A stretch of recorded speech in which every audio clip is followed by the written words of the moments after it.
আনফিকু মিম্মা রাযাকনাকুম মিন ক্বাবল আইয়াতিয়া আহাদাকুমুল মাউত। আমার রাস্তায় খরচ করো মৃত্যু আসার আগে।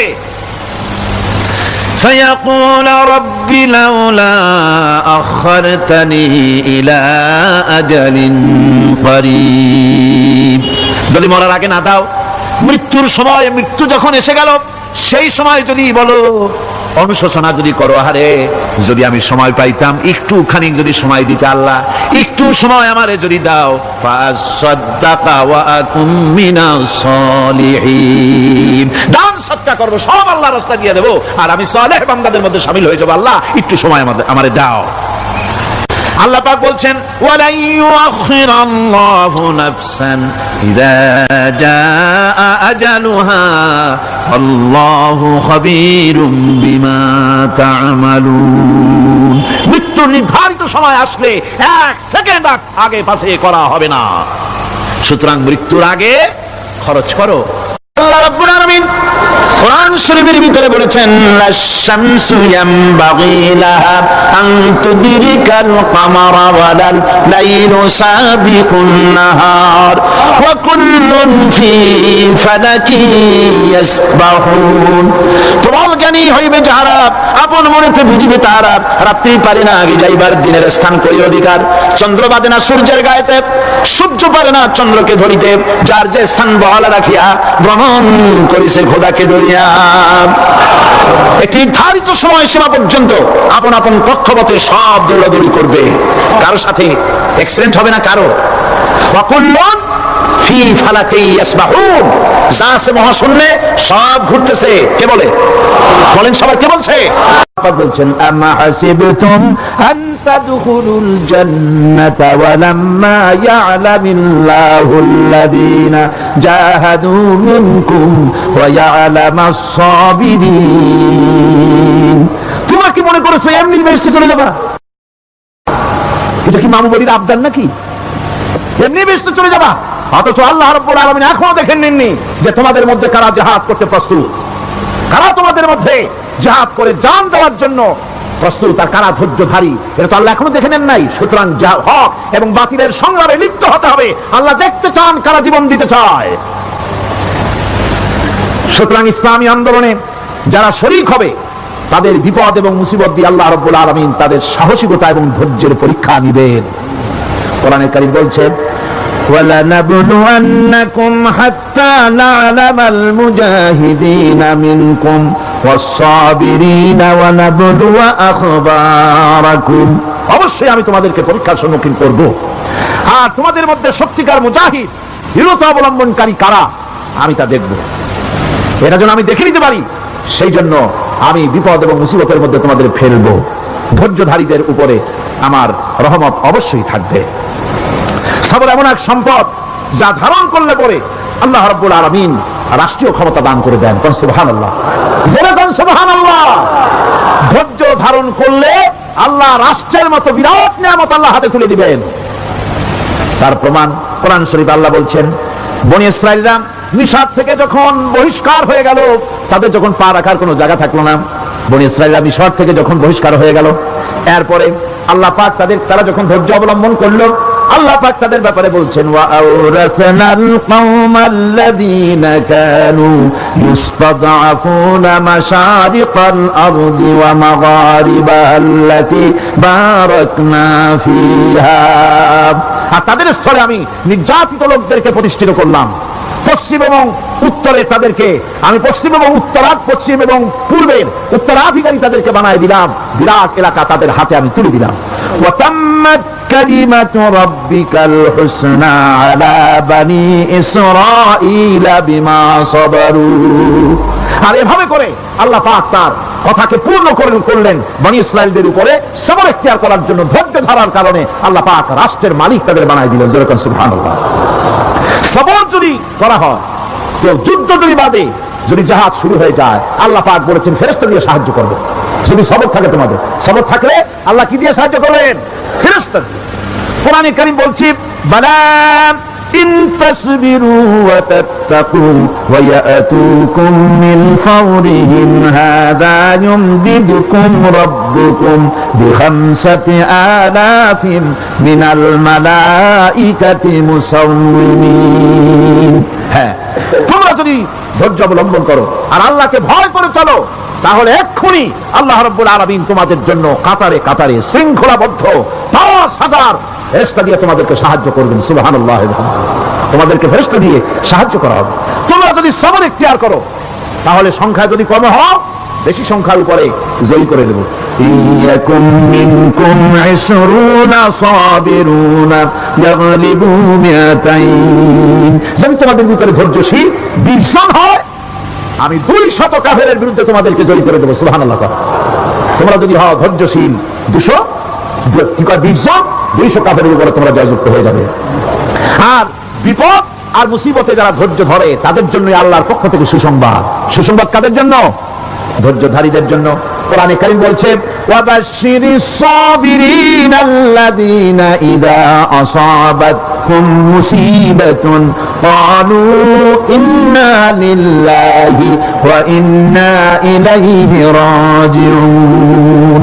সুসংবাদ সেই সব ধৈর্যশালীদের জন্য যারা নাকি বিপদ এবং মুসিবতে আসলে যারা বলে, কি বলে? করেন আমার সাথে, ইন্না লিল্লাহি ওয়া ইন্না ইলাইহি রাজিউন।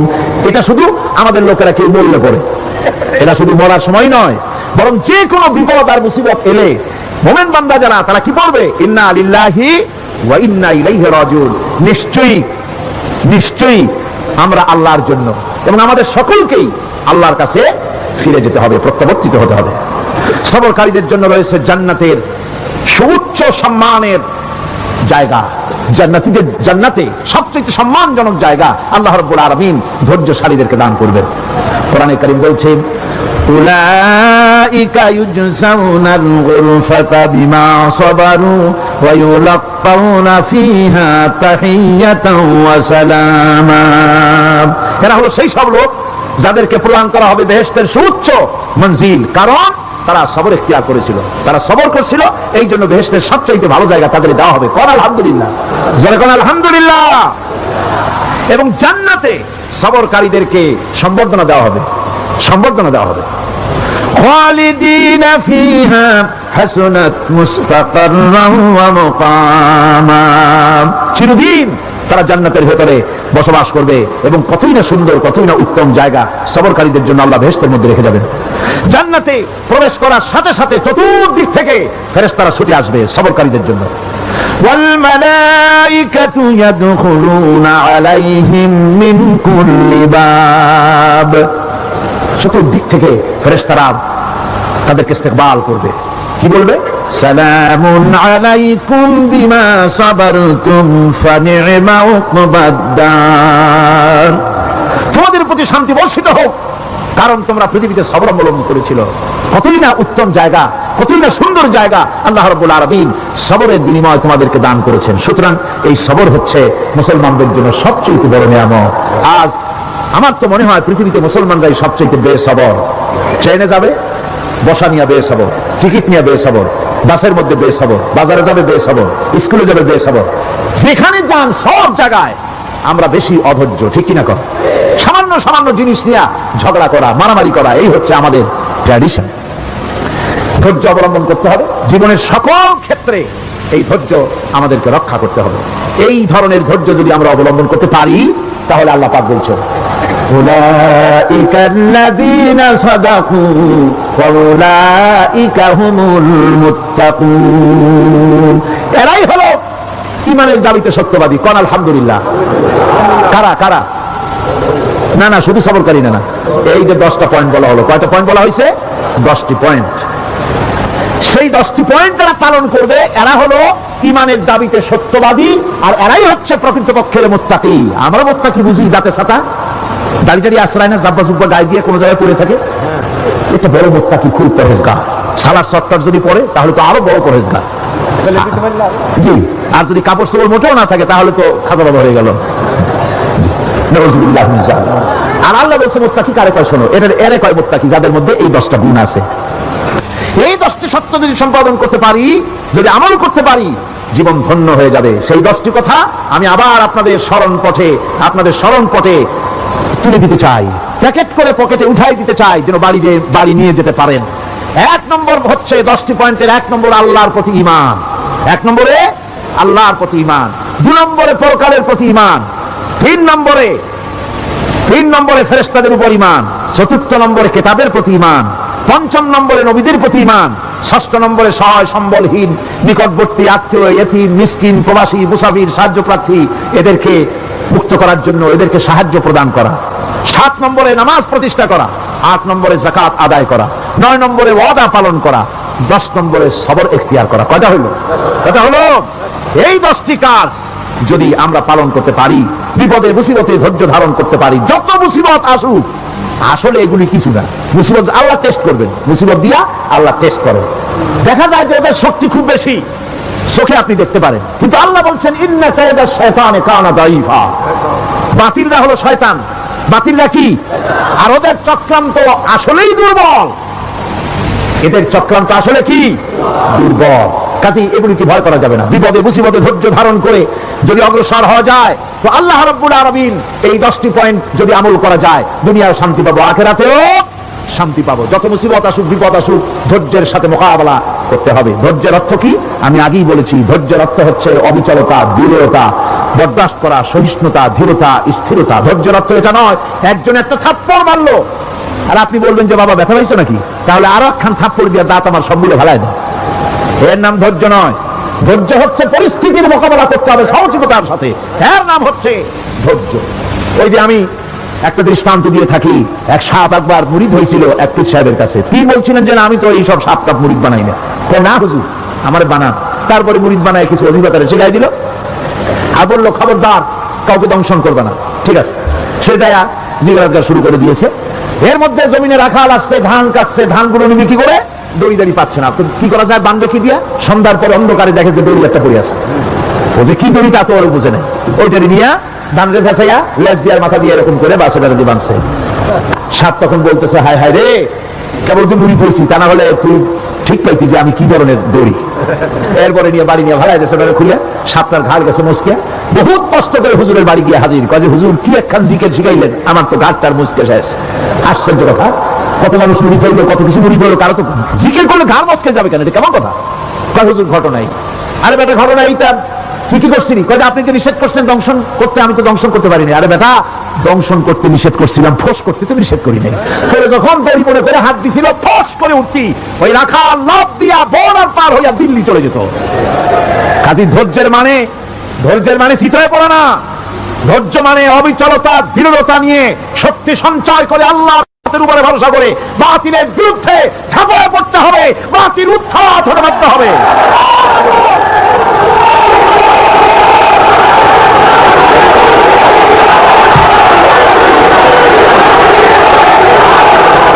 ভাইরা আমার, সুতরাং আলহামদুলিল্লাহ আমরা কোরআনে কারিমের এই আয়াতে কারিমাত আমরা যদ্দূর পারলাম আলোচনা করেছি। আল্লাহ পাক যেন এতে বরকত দেন, জোরে কোন আমিন, আর জোরে কোন আমিন। আল্লাহ পাক বলেন ওয়াইদা মারিতু ফাহুয়া ইয়াশফিন। ইব্রাহিম আলাইহিস সালামকে দিয়ে আল্লাহ এই কথাও বলালেন, আমি যখন অসুস্থ হই আমার এই রোগ মুক্ত কে করে দেয়? বলেন না, কে করে দেয়? আল্লাহ রাব্বুল আলামিন রোগ মুক্ত করে দেন। হযরত আইয়ুব আলাইহিস সালামের ঘটনা কোরআনে কারীমের মধ্যে আল্লাহ রাব্বুল আলামিন উঠায় দিয়েছেন, বলে দিয়েছেন, যাতে করে মুমিনেরা মনের মধ্যে আল্লাহর প্রতি আশা ভরসা আনতে পারে। রোগ হয়েছে হযরত আইয়ুব আলাইহিস সালামের, এত অসুখে রোগে শোকে আত্মীয় স্বজন স্ত্রী পুত্র পরিজন সব তারে ছেড়ে গেল, গায়ে পোকা হয়ে গিয়েছে। 1 বছর 2 বছর নয়, বছরের পর বছর ধরে রোগাক্রান্ত অবস্থায় আইয়ুব আলাইহিস সালাম আছেন। এবার সমস্ত শরীর ছেড়ে জিহ্বার মধ্যে পোকা হওয়া শুরু হয়ে গেছে। হযরত আইয়ুব আলাইহিস সালাম জিহ্বায় যখন পোকা শুরু হয়ে গেল, আল্লাহর দরবারে তখন তিনি ফরিয়াদ করে বলেছিলেন, রব্বুল আলামিন সারা শরীরে পোকা ধরলো, শরীর জরা হয়ে গেল, রোগে শোকে শেষ হয়ে গেলাম, কোনো শিকায়ত করি নাই, এবার তো কথা না বলে পারি না, মাবুদ তুমি দয়া করে আমার জিহ্বায় পোকা দিও না, আমার জিহ্বাটা পোকা ধরেছে, দয়া করে পোকা জিহ্বায় দিও না, কারণ আমার জিহ্বায় যদি পোকা হয়ে যায় তাহলে তোমার মতো আল্লাহর জিকির আমি কি দিয়া করব? আমার জিহ্বাটা ভালো রাখো আল্লাহ। হযরতে আইয়ুব আলাইহিস সালাম পড়েছিলেন আন্নী মাসানি আদ-দুররু ওয়া আনতা আরহামুর রাহিমিন। আয় আল্লাহ, আমি রোগাক্রান্ত হয়ে পড়েছি আর তুমি তো রহমান রহিম। দোয়া মঞ্জুর হলো। আল্লাহ পাক আইয়ুব আলাইহিস সালামকে রোগ মুক্ত করে দিলেন। রোগ হলে পরে কে সেরে দেয়? কে সেরে দেয়? আল্লাহর প্রতি এই আশা, এই ভরসা, এই চিন্তা থাকতে হবে। আল্লাহ পাক বলেন, যখন আইয়ুব আমার কাছে দোয়া করলো আমিও জবাব দিয়া দিলাম। কোন সুবহানাল্লাহ। আল্লাহ পাক বলেন ফাকাশাফনা মা বিহি মিন দুররি ওয়া আতাইনাহু আহলাহু ওয়া মিসলাহুম মাআহুম রাহমাতাম মিন ইনদিনা। আমি তার কষ্ট দূর করে দিলাম, তার হারানো স্বাস্থ্য ফিরাই দিলাম এবং তার সাথী সঙ্গীদেরকে আমার পক্ষ থেকে আমার রহমত দিয়ে তার কাছে সব আবার আমি ফিরাইয়া দিলাম। সুতরাং মুমিন ব্যক্তি কখনো হতাশ হবে না। চতুর্দিকে দেখে বিপদ আর বিপদ, এই বিপদে সে হতাশ হয় না, আশায় বুক বেঁধে থাকে। নিরাশার আধারে তুমি হে আশার নূর, যেখানে বেরোবার কোনো পথ নাই সেখান থেকে পথ বের করে দেয় কে? চিল্লায় কোন কে দেয়? আমার আল্লাহ পাক। দেখেন হযরত ইউসুফ আলাইহিস সালাম হারায় গেলেন, মানে তার 11 ভাই ইউসুফ আলাইহিস সালামকে কুয়ার মধ্যে ফেলাই দিলেন। আর এসে তারা বলল যে ইউসুফ আলাইহিস সালামকে বাঘে খায়া ফেলেছে। এটা কি গল্প নাকি?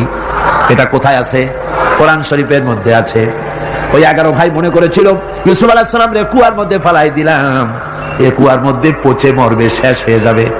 কিন্তু ওই 11 ভাই জানে না এটা কোনো কুয়া নয়, এটা হলো একটা সুড়ঙ্গ পথ, এটা হলো একটা টানেল।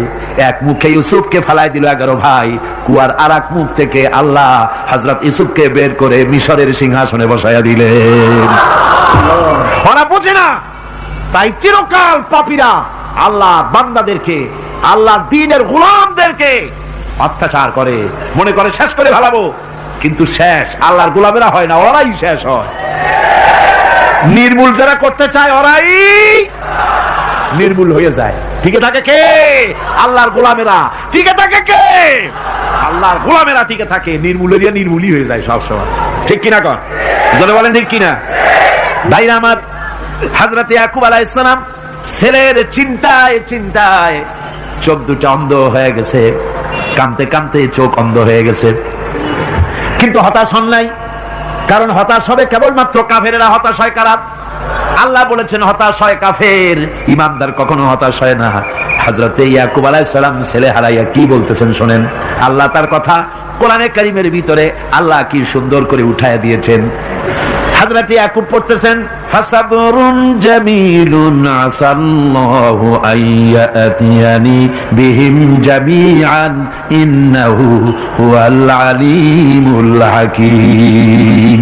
ফাসাবরুন জামিল, ধৈর্য ধারণ করাই এখন আমার জন্য উত্তম। আমি এখন ধৈর্য ধারণ করব, হয়তো শীঘ্রই আল্লাহ আমার যাদের হারাইছি তাদের সকলকে আল্লাহ আমার কাছে ফিরিয়ে দিবেন। তিনি সুবিজ্ঞ, তিনি প্রচন্ড ক্ষমতার মালিক। আশায় বুক বেঁধে থাকলেন তিনি। আর ইউসুফ আলাইহিস সালাম আজকে প্রেসিডেন্ট, তিনি মিশরের কি? তিনি কি? তিনি 11 ভাই গেছে সেইখানে খাবার আনার জন্য। হযরত ইউসুফ আলাইহিস সালামের চিনতে কোনো কষ্ট হয় নাই, ওরা তো চেনে নাই, কিন্তু ইউসুফ আলাইহিস সালাম চিনে ফেলেছেন। হযরত ইউসুফ কোনো প্রতিশোধ নিলেন না। হযরত ইউসুফ পরিচয় দিলেন আর বললেন ভয় পাইও না, খাদ্য তোমাদেরকে দিয়া দিব। তোমাদের ব্যাপারে আমার বক্তব্য হচ্ছে লা তাসরিবা আলাইকুমুল ইয়াউম, তোমাদের বিরুদ্ধে আমার কোনো ক্ষোভ নাই, বিদ্বেষ নাই, মাফ করে দিলাম। এই জামাটা নিয়ে যাও, আমার আব্বার জন্য এই জামাটা নিয়ে যাও। জামা নিয়ে যাচ্ছে মিশর থেকে। কোথায়? কেনান। কোথায়? মিশর। মিশর থেকে ইউসুফ আলাইহিস সালামের জামা নিয়ে ছেলেরা কেনানের দিকে যাচ্ছে। আর এদিকে হযরত ইয়াকুব বলতেছেন আমি যেন আমার নাকের ভিতরে ইউসুফের গন্ধ পেতেছি। সুবহানাল্লাহ। জামা চলে এলো, চোখের উপরে তিনি রাখলেন, আল্লাহ চোখ ভালো করে দিলেন। সুবহানাল্লাহ। ভাইরা আমার, এই জন্য যারা আল্লাহর উপরে ভরসা করে আল্লাহর ঈমান যাদের মধ্যে এসে যায়, ঈমান বিল্লাহর বড় উপকার হলো সে হতাশ হয় না, যত বড় বিপদ হোক হতাশ হয় না।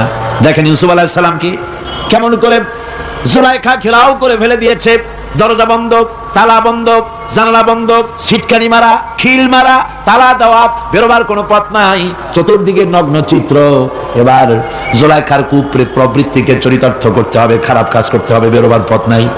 হযরত ইউসুফ আলাইহিস সালাম তিনি জানেন দরজা সব বন্ধ, পালাবার পথ নাই, কিন্তু আল্লাহ রাব্বুল আলামিনকে তিনি ভয় করলেন।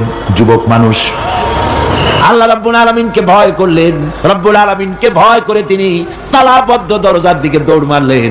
রব্বুল আলামিন আপন কুদরতে সবগুলি দরজা খুলে দিলেন। ওয়া মান ইয়াত্তাকিল্লাহা ইয়াজআল লাহু মাখরাজা, যে ব্যক্তি আমারে ভয় করে, আমার পথে চলতে চায়, আমি রাস্তা খুলে দেই। সুবহানাল্লাহ বিহামদিহি। সুতরাং ঈমানে বুক বাঁধো জওয়ানেরা, তরুণেরা, হতাশ হওয়ার কোনো কারণ নাই, আশায় বুক বেঁধে থাকো। আপনারা বলেন এই পৃথিবীতে ইউনূস আলাইহিস সালাম যে বিপদে পড়ছিলেন, এর চাইতে বড় বিপদ পৃথিবীতে কিছু হতে পারে? আপনাদের চিন্তায় বুঝি পারে? এই দিকের লোকেরা কথাই কয় না মোটে। কি বলেন পারে? এত বড় বিপদ চিন্তাও করা যায়। কোরআনে কারীমের মধ্যে আল্লাহ রাব্বুল আলামিন বলেন ওয়াযান্নুন ইয যাহাবা মুগাদিবান ফাযান্না আন লান নাকদিরা আলাইহি। ইউনূস আলাইহিস সালামকে যখন মাছে ঘিরে ফেলে দিল, মাছ এবার পানির অতল তলদেশে চলে গেছে। মাছের পেটের ভিতরে দরজা নাই, জানালা নাই, ছিদ্র নাই, পালাবার কোনো পথ নাই। আছে আছে ফানাদা ফিল যুলুমাতি আন লা ইলাহা ইল্লা আনতা সুবহানাকা ইন্নী কুনতু মিনাজ জালিমিন। জানেন নাই দোয়া? পড়েন সবাই, লা ইলাহা ইল্লা আনতা সুবহানাকা ইন্নী কুনতু মিনাজ জালিমিন। হায় আল্লাহ, তোমার পবিত্রতা ঘোষণা করতেছি, তুমি ছাড়া কেউ নাই, আমার তো আর বাঁচার উপায় নাই, আমি আমার উপরে জুলুম করেছি, আর তোমার পবিত্রতা ঘোষণা করতেছি। জিকির করতেছেন তিনি মাছের পেটের মধ্যে বসে। আল্লাহ রাব্বুল আলামিন বলেন ইউনূস আলাইহিস সালাম মাছের পেটের ভিতরে বসে যে চিৎকারটা মারলেন, দুনিয়ায় কোনো তার বন্ধু বান্ধবেরা শুনে নাই, কোন রাজা বাদশারা শুনে নাই। মাছের পেটের মধ্যে ফানাদা ফিল যুলুমাত, যুলুমাত হলো জমায় কাসির, এখানে তিনটা অন্ধকার ছিল। কয়টা অন্ধকার? একটা হলো মাছের পেটের অন্ধকার, একটা হলো রাতের অন্ধকার, আরেকটা হলো পানির অন্ধকার। ত্রিবিধ অন্ধকারের ভিতর থেকে ইউনূস আলাইহিস সালাম হতাশ হয়ে যান নাই, তিনি চিৎকার মেরে আল্লাহরে ডাক দিলেন। আল্লাহ কয় আমি ডাক শুনছি, কেউ তোমার ডাক শুনে নাই, আমি তোমার আরশের মালিক, আমি আল্লাহ শুনতে পেয়েছি। শুধু শুনি নাই, জবাব দিয়া দিলাম। ফাস্তাজাবনা লাহু ওয়া নাজ্জাইনাহু মিনাল গাম্মি ওয়া কাযালিকা নুজিল মুমিনিন। পড়েন না সবাই, ফাস্তাজাবনা লাহু ওয়া নাজ্জাইনাহু মিনাল গাম্মি ওয়া কাযালিকা নুজিল মুমিনিন। আমি আল্লাহ পাক বলেন আমি ইউনূসের ডাক শুনলাম, ডাকের জবাব দিয়া দিলাম, আর মাছের পেটের ভিতরে বেদনার সৃষ্টি করে দিলাম। মাছ এবার ভেসে উঠলো, মাছের আর এখন কোন উপায় নাই বমি করা ছাড়া। মাছ কিনারায় চলে এলো, ইউনূসকে বমি করে ফেলে দিল। আল্লাহ কয় শোনো দুনিয়ার মানুষেরা, শুধু ইউনূস আলাইহিস সালামকে নয়, ওয়া কাযালিকা, এইভাবে করে আমার মুমিন বান্দারা যদি বিপদে পড়ে আর আমারে ডাকে, আমি রব্বুল আলামিন এইরকম বিপদ দিয়া বাঁচায়া দেব। বিপদ থেকে বাঁচাবেন কে? সুতরাং গতকালকের মতো আবারও বলি, বিপদ আসতে পরে মুসলমানেরা মাজারে দৌড়ায় বেশি। কন নাউজুবিল্লাহ, জোরে কন নাউজুবিল্লাহ। বিপদ আসে আর মাজারে চলে যায়, যাইয়া সেখানে কাঁদে, মাজারের উপরে মাথা ঘা দিতে থাকে, পয়সা দেয়, মুনাজাত করে, কাঁদতে থাকে, মাজারওয়ালার কাছে বিপদ মুক্তি চায়। নাউজুবিল্লাহ পড়ে, আবারও কন নাউজুবিল্লাহ। বিশ্বাস করুন আমার ভাইরা, বিশ্বাস করুন, আল্লাহর কোরআন আমার হাতে। মাজারওয়ালার কাছে কানলে পরে ওই মাজারে যিনি শুয়ে আছেন, আল্লাহর কসম তার কোনো ক্ষমতা নাই আপনাকে বিপদ থেকে বাঁচাতে পারে। আছে ক্ষমতা? জোরে বলেন আছে? বিপদ থেকে বাঁচাবে কে? কে বাঁচাবে? আল্লাহ। আপনারা টাকা দেন আর ওই টাকাগুলি ওইখানে মাজারে বৈশা জনমের খাওয়া খায় মাজারের পাহারাদার এক শ্রেণীর পান্ডারা। টাকাগুলা মাথায় দেখবেন মাজার কেন্দ্র করে লাল লাল চাদর গায়, তারপরে চট, মাথায় জট, দাড়িতে জট, দাড়িতে জট আর মোষ। হাইরে মোষ!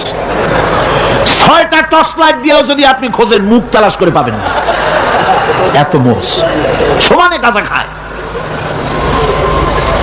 আপনার পয়সা দিয়ে, ধর্মের নামের ব্যবসা করে। যাই দেখেন মাজার গুলো, প্রত্যেকটা মাজারে 5টা 10টা লোক বসা আছে। ঘাট ধরে বের করে দাও আর বলো মাজারে বসে আছো কেন? মসজিদে যাও। কোথায় যাবে? কোথায় যাবে? মসজিদে। আল্লাহর থামো, আল্লাহর ওলিদের মাজার ঘেরাও করে রেখে দাও, যত্ন করে রেখে দাও। গরু ছাগল ভেড়া হাবিজাবি কিছু যেন যেতে না পারে, যত্ন করে রাখো, সম্মান দিয়ে রাখো। কিন্তু তোমার ওখানে পাহারা দিতে বলছে কে? তুমি ওখানে বসে থাকো কেন? গুড় যেখানে পিঁপড়া সেখানে। পয়সা দেওয়া বন্ধ করে একটারও পাবেন না ওখানে, ঠিক কিনা কর? সব ধান্দাবাজ পয়সার লোভে ওখানে বসে থাকে, গাঁজা খায়, মদ খায়, নামাজ পড়ে না। আর আপনার টাকা দিয়া খোঁজ নিয়ে দেখেন মাজারের মুতল্লি যত আছে সব বাসের মালিক, ট্রাকের মালিক, কোটি কোটি টাকার ব্যবসা করে। সুতরাং এগুলি ছাড়েন, এই ধান্দাবাজি বন্ধ করুন। মাজারের সাথে কোনো সম্পর্ক নাই। মুসলমানের সম্পর্ক কেবল মসজিদের সাথে। কিসের সাথে? মসজিদের সাথে সম্পর্ক গড়ে। আমার বন্ধুগণ, বিপদ আসলে পরে কবরের কাছে যাওয়া নয়, বিপদ আসলে পরে মসজিদে যান, 2 রাকাত কাজায়ে হাজাতের নামাজ পড়েন। রাসূলুল্লাহ পড়েছেন, কাজায়ে হাজাতের নামাজ পড়েন, সিজদায় পড়ে গিয়ে আল্লাহর কাছে কাঁদেন, আপনার বিপদ আল্লাহ রব্বুল আলামিন দূর করে দিবেন। আরে এমন আল্লাহরে থুইয়া কি যে বলবো, মানুষের যে কি হইছে। আমি সিলেটে দেখেছি শাহজালাল রহমতুল্লাহ আলাই, আল্লাহর ওলি, শাহ আমানত আল্লাহর ওলি, শাহ মাখদুম আল্লাহর ওলি। এই ওলিরা কোনদিন বলে যায় নাই যে আমার মাজারে পাহারা দিয়ে তোমরা টাকা আদায় করো, বলছে কেউ? শাহজালাল রহমতুল্লাহ আলাইহির মিশন কি ছিল আর এই পাগলেরা করে কি? হযরত শাহজালালের তরবারি আজও আছে, আমি তরবারি দেখেছি, দোধারি তরবারি হাতে নিয়ে এসেছেন। এক হাতে ছিল তরবারি আর এক হাতে ছিল আল্লাহর কোরআন। যখন সিলেটে যখন ঢুকলেন গৌর গোবিন্দ তার সবকিছু, তিনি আজান দেওয়ালেন। আজান শোনা মাত্র মূর্তিগুলো কাঁপতে লাগলো। গৌর গোবিন্দের কলিজা গলার কাছে চলে আসছে, জিজ্ঞেস করছে ব্যাপারটা কি, এরকম হচ্ছে কেন? জ্যোতিষীরা বলল জবন এসেছে, মেলেচ্ছ এসেছে, আর উপায় নাই। শাহজালাল রহমতুল্লাহ আলাইহি তিনি বসলেন গেটের কাছে, এবার সব পালাচ্ছে। গৌর গোবিন্দ বলল সাপুরিয়াদের ডেকে যে আমারে একটা বাক্সের মধ্যে ভরিয়া সাপ বলে চালাই দিও, আমি সামনে পড়তে চাই না। ভয়তে কলিজা গলার কাছে চলে আসছে শুধু আজান শুনে। এরপরে লোক সব চলে যাচ্ছে, উনি দেখতেছেন যাও যাও যাচ্ছে সব। তারপরে ঝুড়িতে করে যাচ্ছে সাপুরিয়ারা, তোমাদের এর মধ্যে কি সাপ, যাও যাও যাও। এরপরে বড় একটা বাক্স, ওইটার মধ্যে কি? কাজে হুজুর আমরা সাপ খেলা দেখি, এর মধ্যে সাপ। নামাও, আমি সাপ খেলা দেখবো, নামাও ওটা। এরপরে বাক্স খুলছে, দেখে যে আসল সাপ বাইর হয়েছে। গৌর গোবিন্দ বললো যে আমার রাজত্ব ছেড়ে দিলাম, আমার জানে বাঁচা। শাহজালাল রহমতুল্লাহ আলাইহি বললেন আমি তো মারতে আসি নাই, আমি তো হত্যাকাণ্ড করতে আসি নাই, আল্লাহর দ্বীনকে নিয়ে এসেছি। তিনি ক্ষমা করে দিলেন। সেই শাহজালাল রহমতুল্লাহ আলাইহির মাজারে লোকেরা বিভিন্ন জায়গা দিয়ে যায়, বাস ভরে ভরে যায়, যাইয়া চাদরের উপরে যাইয়া মাথা ঘা দিতে থাকে আর কামতে থাকে। কতগুলো গজাল মাছ আছে, বিরাট বিরাট গজাল, গায়ে সাতলা পড়ে গেছে, দেখলে মনে হয় যেন রিটায়ার্ড অফিসার, এরকম মোটা। ওগুলারে মুড়ি খাওয়া, কলজা খাওয়া। একটা কুয়া আছে, পানি এত ফসা, কয় যে এইটার আর এক মুখ হলো জমজমের সাথে মিশানো। নাউজুবিল্লাহ। হায় রে মানুষ, মুসলমানের আকীদা হয় এত খারাপ, আকীদা বত্তর হয়ে গিয়েছে। এগুলি ধর্মের নামের ব্যবসা, এগুলি জোরে বলেন কি? এই ব্যবসা বন্ধ করতে হবে, এই ব্যবসা বন্ধ করতে হবে। এরা ধর্মের নামের লুটেরা, চাদর দিয়ে, আগরবাতি দিয়ে, মোমবাতি দিয়ে সেজদা দিয়ে মুশরিক হয়ে যাচ্ছে, ইসলাম থেকে খারিজ হয়ে যাচ্ছে। আমার কাছে রিপোর্ট এসেছে প্রচন্ড ভিড়ে মানুষের কষ্ট হচ্ছে, তো কি করা যাবে? আমি বললাম ভিড়, আর আপনারা যদি ভিড় দেখতে চান তাহলে তো সব লোক দাঁড়ায় যাবে, আপনাদের তো দেখার দরকার নেই। একটু চেপে চেপে বসেন আর জোরে সোরে জিকির করেন, লা ইলাহা ইল্লাল্লাহ, লা ইলাহা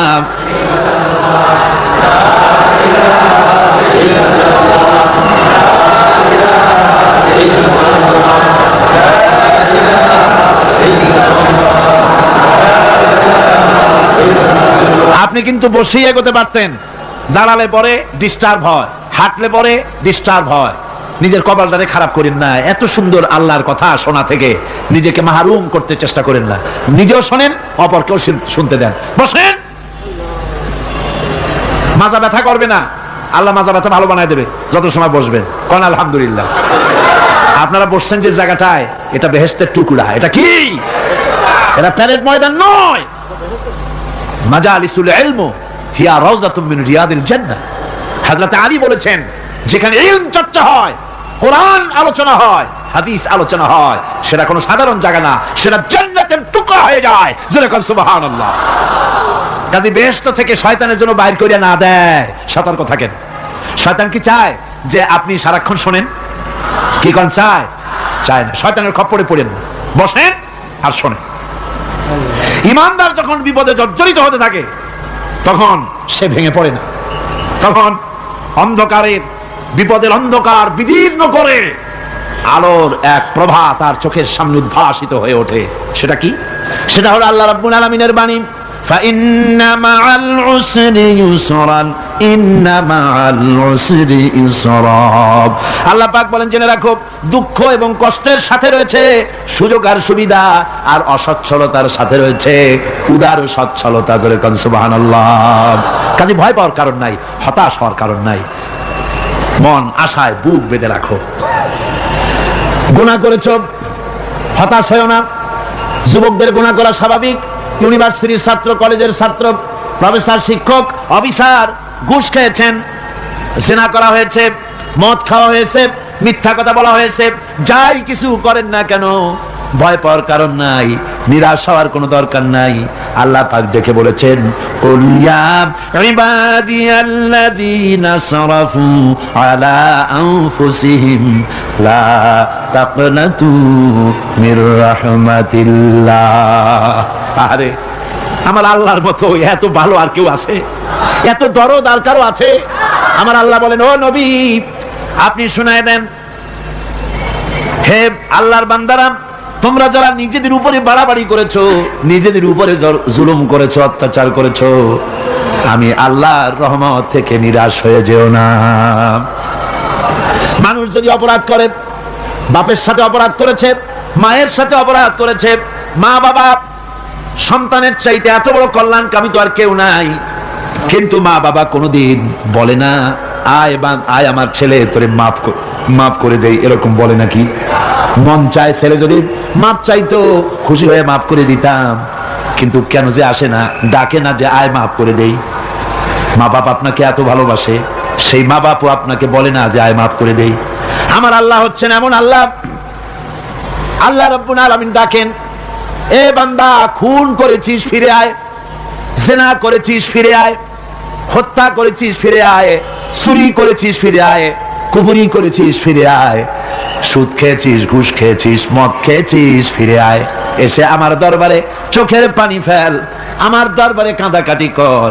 ইন্নাল্লাহা ইয়াগফিরুয যুনুবা জামিআ ইন্নাহু হুয়াল গফুরুর রহিম। আমার দরবারে চোখের পানি ফেলে কাঁদ, আমি রব্বুল আলামিন জিন্দেগীর গুনাহ মাফ করে দেব। সুবহানাল্লাহ কোন, সুবহানাল্লাহ কোন। আমার কাছে কাঁদ, চোখের পানি ফেল। আল্লাহ রাব্বুল আলামিনের কাছে বান্দার দুইটা ফোঁটা বেশি প্রিয়। একটা হলো জিহাদের ময়দানে যে রক্ত ফোঁটা দেওয়া হয়, এটা আল্লাহর কাছে প্রিয়। আর আল্লাহর ভয়তে গুনার জন্য লজ্জা করে, অনুশোচনা করে বান্দা যখন চোখের পানি ছেড়ে দেয়, আল্লাহর কাছে এটা অত্যন্ত প্রিয়।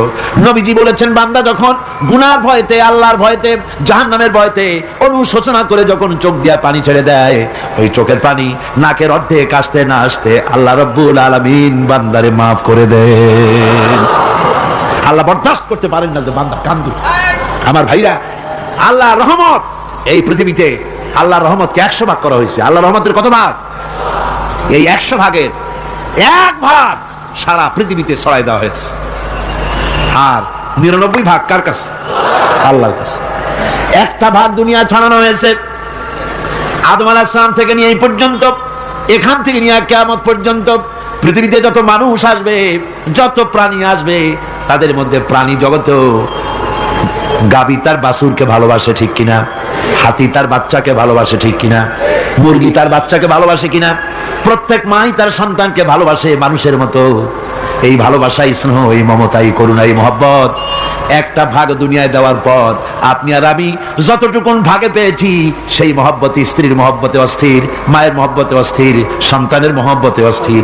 এখন চিন্তা করেন, একটা ভাগ সারা পৃথিবীতে বিতরণ করার পর যেটুক পেয়েছি, তাতে যদি এত মহব্বত হয়, তাহলে এর 99 ভাগ মহব্বত যে আল্লাহর কাছে জমা আছে, এই বান্দার জন্য তার কত মহব্বত, এই বান্দার জন্য কত করুণা, কত মহব্বত, কত দয়া।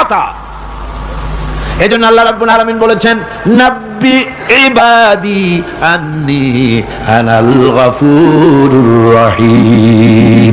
ও আমার নবী, সুসংবাদ দিয়ে দাও, বান্দাদেরকে শোনায় দাও যে আমি আল্লাহ তাআলা ক্ষমাশীল আর দয়াবান। হুজুর কাঁদতেছিলেন, হযরত ওমর রাদিয়াল্লাহু তাআলা আনহু এসে দেখেন হুজুর একা কাঁদতেছে। হুজুর জিজ্ঞেস করছেন, হযরত ওমর জিজ্ঞেস করলেন, হুজুর আপনি কাঁদেন কেন একা একা? হযরত ওমর বলেন, আমি যখন প্রশ্ন করলাম, নবীজি বললেন, আমার কাছে কিছু আগে জিবরাইল এসেছিলেন।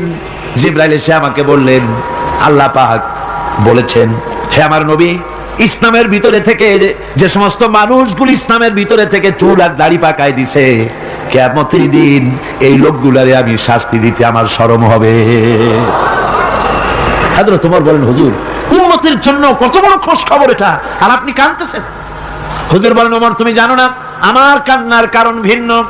আমার কান্নার কারণ হলো যে আল্লাহ রাব্বুল আলামিন কিয়ামতের দিন দাড়ি চুল পাকা বান্দারে শাস্তি দিতে শরম করবেন। সেই দাড়ি চুল পাকা বান্দাগুলি আল্লাহর সাথে নাফরমানি করতে শরম করে না। আমি এই লজ্জায় কাঁদতেছি। ভাইরা, হুজুর আল্লাহ পাক বলেন, ও আমার নবী, রাতের আধারে যখন একটা বুড়া আমার দরবারে হাত উঁচু করে, একটা বুড়া মানুষ রাতের আধারে যখন আমার দরবারে হাত উঁচু করে, আর যখন বলতে থাকে, রব্বুল আলামিন, আমার পেছনের জীবনটা বড় খারাপ করেছি, এমন কোন কাজ জীবনে করি নাই যা তোমার কাছে কিছু দাবি করতে পারি, সব রকমের নাফরমানি করেছি, আজ আমি বুড়া হয়ে গেছি, কামাই করতে পারি না, ছেলে আমাকে চোখে দেখতে পারে না, পুত্রবধূ আমাকে ঘরে জায়গা দেয় না, আমার স্ত্রী আমাকে দেখতে পারে না, রোজগার করতে পারি না, হাঁটতে পারি না, চলতে পারি না, সবার কাছে আমি তিতা হয়ে গেছি, আমি দাঁড়াতে পারি না, কোমরে ব্যথা পাই, হাঁটুতে ব্যথা পাই, চলতে পারি না, কানে শুনতে পাই না, চোখে দেখতে পারি না, আর তোমার কাছে কিছু চাইয়া নেব এমন ভালো কাজও করি নাই। এইভাবে যখন বান্দা কাঁদতে থাকে আমার দরবারে, ও আমার হাবিব, আমার রহমতের দরিয়ায় জোশ মেরে যায়, আমার শরম হয় এই বুড়াটারে কেমনে খালি হাতে ফিরাইয়া দেই। সুবহানাল্লাহ, সুবহানাল্লাহ। আমার আল্লাহর এত দয়া, আমার আল্লাহর এত মায়া, এত মহব্বত। আমার আল্লাহ রাব্বুল আলামিন বলেন, ওয়াইযা সালাকা ইবাদি আন্নী ফাইন্নী করিব। ও আমার হাবিব, আমার বান্দা আমার ব্যাপারে প্রশ্ন করে, আমি বান্দার একদম নিকটে। কোরআন শরীফের ভিতরে যত জায়গায় রাসূলকে বলা হয়েছে সুয়ালের কথা, আপনাকে প্রশ্ন করা হয়, আল্লাহ তার জবাব কুল এই কথা বলে জবাব দিয়েছেন। যত জায়গায় সুয়াল এসেছে, যেমন কোরআনে কারীমের মধ্যে আল্লাহ পাক বলেন, ওয়ায়াসআলুনাকা আনিল মাহিদ, মেয়েদের হায়েজ সম্পর্কে জিজ্ঞাসা করা হয়, কুল হিয়া আযা, হে নবী আপনি বলুন। এভাবে করে কুল দিয়ে জবাব দেওয়া হচ্ছে। আবার প্রশ্ন করা হচ্ছে, ওয়ায়াসআলুনাকা আনিল আনফাল, এই গনিমতের মাল সম্পর্কে হুজুর আপনাকে, হে নবী আপনাকে প্রশ্ন করা হয়। আল্লাহ কুল দিয়া জবাব দিলেন। আল্লাহ বলেন আপনি বলেন। ওয়ায়াসআলুনাকা আনিল খামরি ওয়াল মাইসির, আল্লাহ পাক বলেন নবী আপনারে প্রশ্ন করা হয় কুল ফীহিমা ইসমুন কাবীর, আল্লাহ কুল দিয়া বললেন তুমি বলো। আবার বলা হলো ওয়ায়াসআলুনাকা আনিল আহিল্লা কুল হিয়া মাওয়াকিতু লিন্নাস। ও নবী, আপনাকে প্রশ্ন করা হয় চাঁদের ক্রমবর্ধমান এবং ক্রমহ্রাস, এই যে বাড়ে আর কমে, পূর্ণিমা হয় অমাবস্যা হয়, কেন হয়? আপনি বলুন কুল, আপনি বলেন এটা আমি অক্ত এবং সময়, বছর আর দিন গণনা করার জন্য পৃথিবীবাসীদের জন্য বিনা পয়সায় একটা ক্যালেন্ডার বানাইয়া আকাশে ঝুলাই রেখেছি। এভাবে যত জায়গায় এসেছে আপনাকে প্রশ্ন করা হয়, তত জায়গায় আল্লাহ জবাব দিয়েছেন কুল, আপনি বলেন। গোটা কোরআন শরীফের ভিতরে এই একটি মাত্র জায়গা যেখানে বলা হয়েছে আপনাকে প্রশ্ন করা হয়, আল্লাহ এখানে বলতে পারতেন কুল, আপনি বলেন, আল্লাহ তোমাদের নিকটবর্তী, এভাবে জবাব হয় নাই। এটা কায়দাটা হলো এই, আল্লাহ বলতেছেন ওয়াইজা সালাকা ইবাদি, ও আমার নবী, প্রশ্ন তো আমার বান্দারা আমার ব্যাপারে করেছে, এবার আপনার জবাবের কোনো দরকার নাই, প্রশ্ন আমার ব্যাপারে, আমি নিজে জবাব দিয়ে দেই ফা ইন্নী কারীব। ও বান্দা, আমার ব্যাপারে প্রশ্ন করেছিস, জবাব আমি দেই, আমি তোর সবচাইতে বেশি নিকটে। সুবহানাল্লাহ, কত নিকটে? ওয়া নাহনু আকরাবু ইলাইহি মিন হাবলিল ওয়ারিদ। তোর যে রগ, এই শাহরগের চাইতেও আমি তোর বেশি কাছে। সুবহানাল্লাহ, আমারে ডাক, আমারে ডাক, কলিজা দিয়া ডাক, অন্তর দিয়ে ডাক। মনের থেকে মানুষজনই ডাকে, মুখের ডাক আর মনের ডাক এক জিনিস নয়। দিল সে जो बात निकलती है असर रखती है पर नहीं मगर ताकते परवाज रखती है। দিল থেকে যে কথা বেরোয় তা প্রভাব বিস্তার করে, জানা নাই, কিন্তু ওড়ার ক্ষমতা রাখে। মনের কথাই ভিন্ন, মন থেকে, দিল থেকে, কলিজা থেকে, অন্তরের গভীর কন্দর থেকে মুহাব্বতের সাথে কেউ যদি একবার বলে আল্লাহ, বলেন আল্লাহ, আল্লাহ, আল্লাহ। আল্লাহ রাব্বুল আলামিন বলেন অন্তরের অন্তঃস্থল থেকে একটি বার যদি বান্দা বলেন আল্লাহ, আল্লাহ বলেন 70 বার সাড়া দিয়া জিজ্ঞেস করি, বান্দা কি চাও, আমি তোমার কাছে আছি। সুবহানাল্লাহ, আমি তোর একদম কাছে, কি চাস বল, বল আমার কাছে। এমন দয়াবান, এমন মেহেরবান, এমন আল্লাহ আমাদের। সে আল্লাহ রাব্বুল আলামিন তিনি বলছেন ওয়াকাল রাব্বুকুম উদউনি আস্তাজিব লাকুম, তোমাদের রব বলেছেন আমারে ডাকো, আমি আল্লাহ ডাকের সাড়া দিয়া দেব। সুবহানাল্লাহ, কারে ডাকতে হবে, কারে ডাকতে হবে? এই বিশাল জনসমুদ্র একযোগে চিল্লায় কোন কারে ডাকতে হবে? কোন পীর সাহেবকে নয়, আল্লাহর কসম কোন খাজা বাবাকে নয়, ডাকতে হবে কারে? চিল্লায় কোন কারে? ওয়াকাল রাব্বুকুম উদউনি, তোমার রব তোমাকে বলতেছে আমারে ডাকো, আস্তাজিব লাকুম, আমারে ডাকবে আমি সাড়া দিয়ে দেব। সুবহানাল্লাহ, আল্লাহকে ডাকেন। কি চাই আপনার, বলেন কি চাই? আল্লাহর কাছে চান, আল্লাহ দিয়ে দিবেন। দেওয়ার জায়গা আল্লাহর কাছে চাইবেন, আল্লাহ দিবেন। দেওয়ার জায়গা, চাওয়ার জায়গা হলো সেজদায় পড়ে যাবেন। আমার ভাইয়েরা, জায়গাটা চিনাই দিলাম। মাজারে যাওয়া লাগবে না, কবরে যাওয়া লাগবে না, 2 রাকাত নামাজ পড়ে সেজদায় পড়ে গিয়া যত বিপদ আছে, মুসিবত আছে, সেজদার মধ্যে চোখের পানি ছেড়ে দেন আর কেন্দে কেন্দে জীবনের কথা বলেন। আল্লাহ রাব্বুল আলামিন আপনার আওয়াজ শুনবেন আর দোয়া কবুল করে নেবেন। কাঁদতে হবে আল্লাহর কাছে। কার কাছে? আল্লাহর কাছে। সুম্মা ইস্তাগফিরুল্লাহ, আর এরপরে সে যদি আমি আল্লাহর কাছে ক্ষমা চাই, ইয়াজিদিল্লাহ গাফুরার রহিমা, সে আমি আল্লাহকে গফুর এবং রহিম হিসেবে পাবে। সুবহানাল্লাহ, আল্লাহকে গফুর এবং রহিম হিসেবে পাওয়া যাবে। সব আল্লাহকে বলতে হবে, গুনাহ মাফ চাইতে হবে। এই জন্য হুজুর সাল্লাল্লাহু আলাইহি ওয়াসাল্লাম দৈনিক 100 বার তওবা করতেন। কোন হাদিসে আছে 70 বার, কোন হাদিসে আছে 100 বার তওবা করতেন। নামাজের পরে তো প্রত্যেক নামাজেই পড়তেন হুজুর, সালাম ফিরাতেন আর সাথে সাথে বলতেন আল্লাহু আকবার, আস্তাগফিরুল্লাহ, আস্তাগফিরুল্লাহ, আস্তাগফিরুল্লাহ। মনে থাকবে আপনাদের? মনে থাকবে? সালাম ফিরাইয়া কি বলবেন? না, সালাম ফিরাবার সাথে সাথে বলবেন আল্লাহু আকবার, তারপরে পড়বেন আস্তাগফিরুল্লাহ, আস্তাগফিরুল্লাহ, আস্তাগফিরুল্লাহ। তওবা করবেন, আল্লাহর কাছে সবসময় গুনাহ মাফ চাইতে থাকবেন, বিনীত থাকবেন। আল্লাহকে পাওয়া যাবে, তাকে রহিম হিসেবে পাওয়া যাবে। সুতরাং ঈমান বিল্লাহ, আল্লাহর প্রতি ঈমান আনলে পরে 4th নম্বরের যে উপকারটা হবে সেটা হলো হতাশায় ভুগবে না, নিরাশায় ভুগবে না, আশায় বুক বেঁধে উঠবে, ঈমান মজবুত হবে, আল্লাহর কাছে মানুষ বিনয়ী হয়ে যাবে। এবার ৫ম নম্বরের উপকার আমি বলছিলাম, ঈমান বিল্লাহ, আল্লাহর প্রতি ঈমান আনলে পরে অসংখ্য উপকার হয়, অসংখ্য বৈশিষ্ট্য আছে। এর ৬টা উপকারের কথা আমি বলবো। কয়টা? অসংখ্য উপকারের ভিতরে প্রধান ৬টি উপকারের কথা বলবো।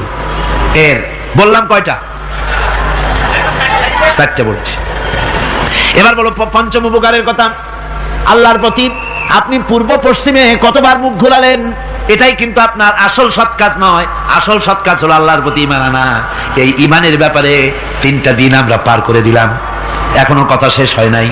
আল্লাহর প্রতি ঈমান আনলে পরে যে উপকারটা হবে ৫ম নম্বরে, সেটা হলো কঠোর এবং কঠিন বিপদের ভিতরে বান্দার ভিতরে অবিচলতা এবং ধৈর্যের সৃষ্টি হয়ে যাবে। আলহামদুলিল্লাহ। কঠিন বিপদ মুসিবত আসলে পরে সে অবিচল থাকবে। সারা দুনিয়ার বিপদ আপদ, শত্রুতা, দুঃখ, কষ্ট, মুসিবত, জুলুম, নির্যাতন সবকিছু পাহাড়ের মতো উঁচু হয়ে তাকে ঘিরে ফেলবে, কিন্তু তাকে এক চুলও নাড়াতে পারবে না। আলহামদুলিল্লাহ। সারা পৃথিবী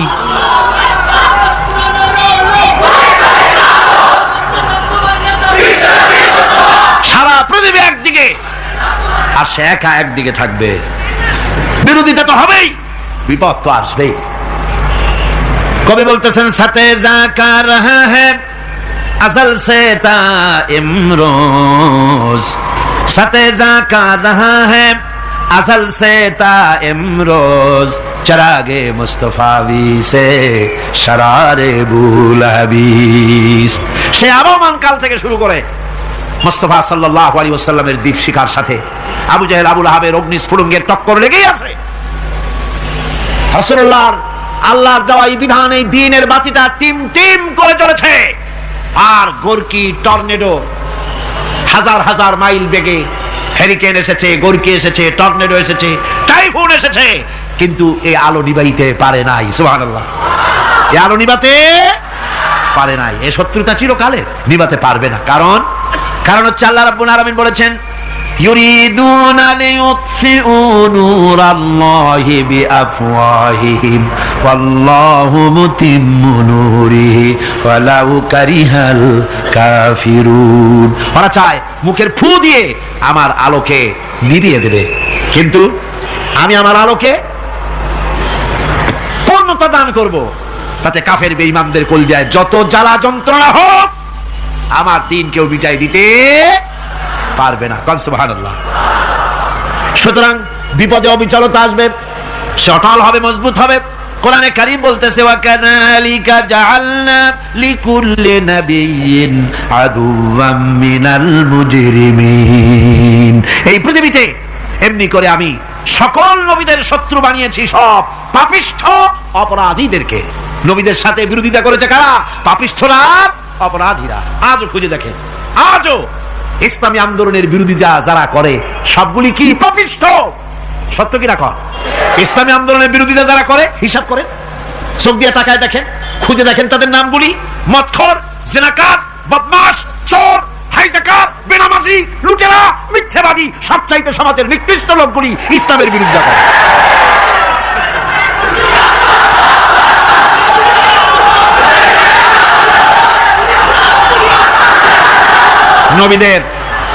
নবীদের শত্রু আল্লাহ বলেন, সব যুগে নবীদের সাথে শত্রুতা করেছে পাপিষ্ঠরা। আল্লাহর কথা, কার কথা? সকল যুগে নবীদের সাথে শত্রুতা করেছে পাপিষ্ঠরা, নিকৃষ্ট ধরনের অপরাধীরা। সুতরাং নবী রাসূলদের অবস্থা যখন এই, তখন দ্বীনের দাওয়াত যারাই দেবে তাদের কিসমত এরকম হবেই। এই বাধার মোকাবেলা তাদেরও করতে হবে। এই যে বাধাটা আসে, এই যে মারে, অপরাধ কি? এই যে তারা চোর বা ডাকাত, যাদের মারা হয়। আল্লাহ রাব্বুল আলামিন বলেন, অপরাধ হলো ওয়ামা নাকামু মিনহুম ইল্লা আইয়ুমিনু বিল্লাহিল আজিজিল হামিদ। অপরাধ হচ্ছে ঈমানদার লোকদের উপর নির্যাতন চালিয়েছে, অন্য কোনো কারণে নয়। কারণ একটাই, তারা আল্লাহর জমিনে আল্লাহর দ্বীন প্রতিষ্ঠা করতে চেয়েছে, আর কোনো অপরাধ না। জমিন আল্লাহর, জমিন কার? এই বিশাল জনসমুদ্র গর্জে উঠুন একযোগে, বলুন জমিন কার? আইন চলবে কার? এখানেই সংঘর্ষ বেঁধেছে আবহমান কাল ধরে। মানুষ অত্যাচারিত হয়েছে, সাহাবায়ে কেরাম অত্যাচারিত হয়েছেন। বুখারী শরীফের হাদিসে এসেছে রাসূল করিম সাল্লাল্লাহু আলাইহি ওয়াসাল্লামের কাছে হযরতে খাব্বাব গিয়ে উপস্থিত হয়েছিলেন। হযরতে খাব্বাব বলেন, হাদিসটা এভাবে লেখা হয়েছে বুখারীতে, ওয়ান খাব্বাব বিন আল-আরিদ রাদিয়াল্লাহু তাআলা আনহু قال شكونا الى رسول الله صلى الله عليه وسلم وهو متوسد بردة له في ظل الكعبة। রাসূলুল্লাহর কাছে গেলাম, কাবা শরীফের কাছে গিয়ে দেখি নবীজি একটা চাদর গায়ে দিয়ে তিনি আরাম ফরমাচ্ছিলেন কাবা শরীফের ছায়ায়। সেখানে গিয়ে বললাম, আলা তাস্তানসিরু লানা আলা তাদউ লানা ইয়া রাসূলুল্লাহ, হে আল্লাহর রাসূল, আপনি কি আমাদের জন্য আল্লাহর কাছে দোয়া চাইবেন না? আপনি কি আল্লাহর কাছে আমাদের জন্য সাহায্য চাইবেন না? আমাদের লোকগুলিকে, মুসলমানগুলিকে মারতে মারতে তো শেষ করে ফেলে দিল। তারা আমাদের সুমাইয়াকে মারলো, আমাদের খাব্বাবকে উটের সাথে পায়ের দড়ি লাগায় টানলো, আমাদের খুবাইবকে তারা আগুনের উপরে চিৎ করে শোয়ায় রাখলো, না খায় রাখতেছে, মারতেছে, কষ্টে তো শেষ হয়ে গেলাম। হুজুর, আপনি কি আমাদের জন্য দোয়া করবেন না? হাদিস শরীফে এসেছে, নবীজি উঠে বসলেন সোজা হয়ে। নবীজি বলেন, ও আমার সাহাবী, ও খাব্বাব, শোনো, তোমাদের আগে এই পৃথিবীতে যারা দ্বীনের দাওয়াত দিতে এসেছিলেন তাদেরকে সমকালীন রাষ্ট্র শক্তি, সমাজ শক্তি তাদেরকে ধরতো, ফায়ুখাজুর রাজুলো, তাদেরকে তারা ধরতো, ফায়ুহফারু লাহু ফিল আরদ, আর তার জন্য জমিনের ভিতরে কবর বানাইতো। ওই কবর ফায়ুজালু ফিহা, ওই কবরের ভিতরে তাকে কোমর পর্যন্ত গেড়ে দিত।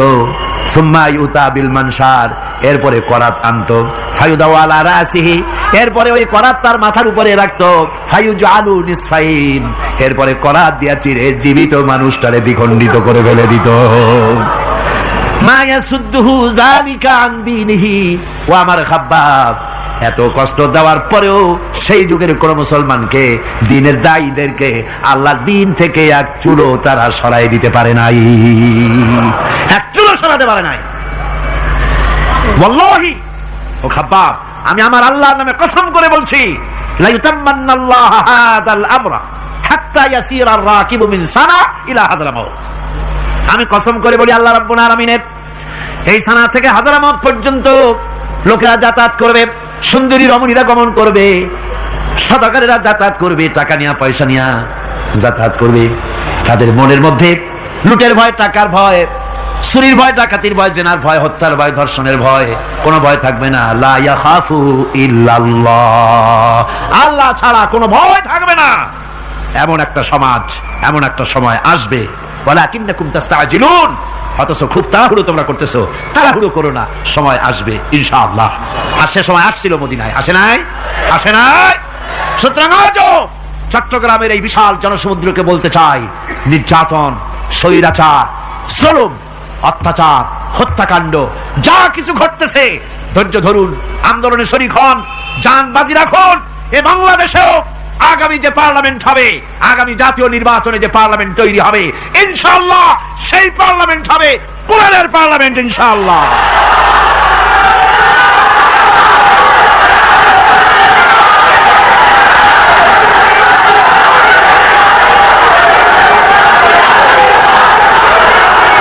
আমার ভাইয়েরা, আমার বন্ধুগণ, কঠিন বিপদে অবিচলতা এবং ধৈর্যের দৃষ্টান্ত রেখে গেছেন আম্বিয়া আলাইহিমুস সালাম। সুবহানাল্লাহ।